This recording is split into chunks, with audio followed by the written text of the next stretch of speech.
Welcome to The Last Breakfast. Please enjoy the video. In this video, I will help take CLA and L-Carnitine together. Start by understanding each supplement separately, then plan timing and dosing.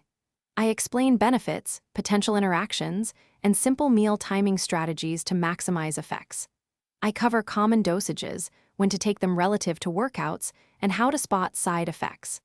This friendly guide gives clear steps so you can combine them safely and confidently. Start with conservative doses and adjust based on tolerance and goals. For CLA, use divided doses with meals to support absorption and reduce digestive upset. For L-Carnitine, take near workouts or in the morning to support energy pathways. Watch for digestive symptoms or unusual tiredness and track progress over weeks rather than days.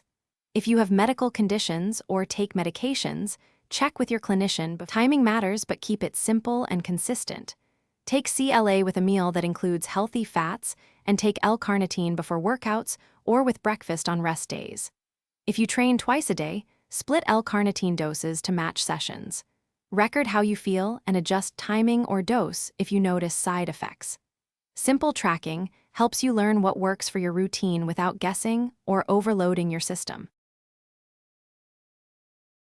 Thanks for watching. If this was helpful, leave a like and consider subscribing. See you next time.